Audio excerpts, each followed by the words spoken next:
Shabbat Shalom. As you probably know, this past week in the Jewish calendar, we began the month of Elul. That is the month that precedes Rosh Hashanah, which means we now have less than 1 month to prepare for the Jewish New Year. The Jewish New Year begins the 10 days of repentance, the days when we focus on our past practices and what we've done during the past year, and we try to assess where we've gone right and where we've gone wrong, and how we can try and make up for the mistakes we made in the last year, and then promise that we will, or promise to ourselves and to God, that we will try to do better in the coming year and not make the same mistakes again.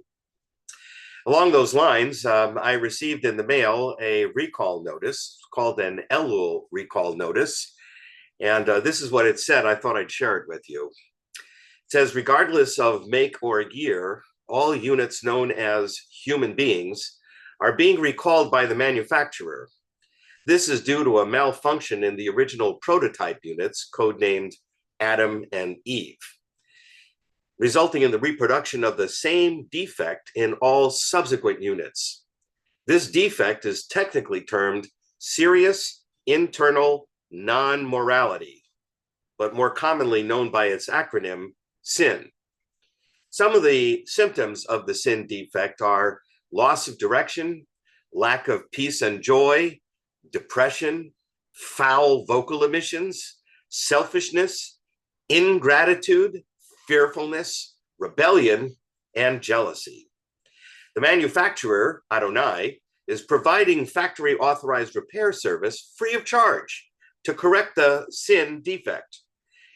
Adonai has graciously offered to bear the entire burden of the staggering cost of these repairs. To repeat, there is no fee required. The number to call in for repair in all areas is PRAYER, prayer. Once connected, please upload the burden of sin through the repentance procedure. Next, download atonement from Adonai into the heart component of the human unit.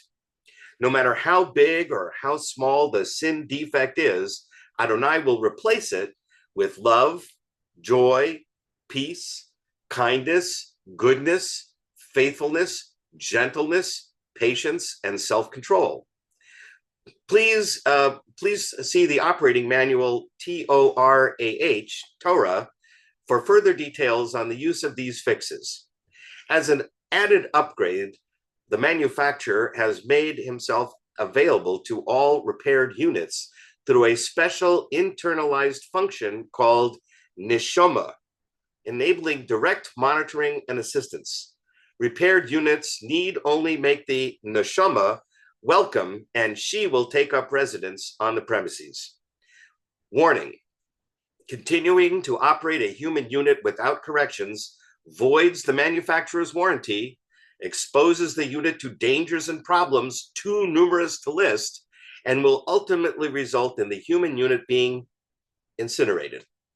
Thank you for your immediate attention. Please assist by notifying others of this important recall notice.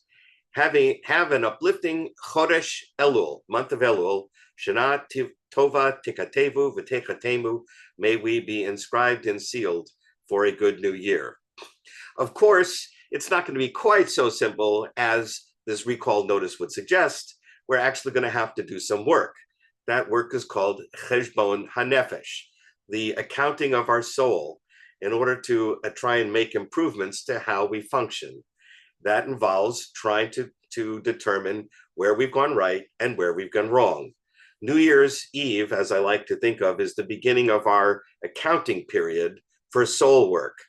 And so every New Year's Eve, we look over the past year and figure out where the mistakes were made, where we did positive things, what the relative balance between them is, and then how to make up for the amount that we failed, the things that we need to do to repair the mistakes we made.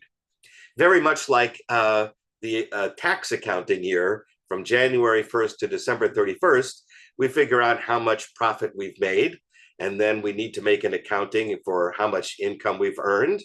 And then we have until April 15th to pay our taxes on the income. In this case, on Rosh Hashanah, we make our accounting of our soul, the goods and the bads, and then we have 10 days to pay the tax before Yom Kippur, the Day of Atonement, where we prepare to set our balances straight. So during the coming month, let's do our Cheshbon HaNefesh. I'll be talking a little bit about that on Saturday.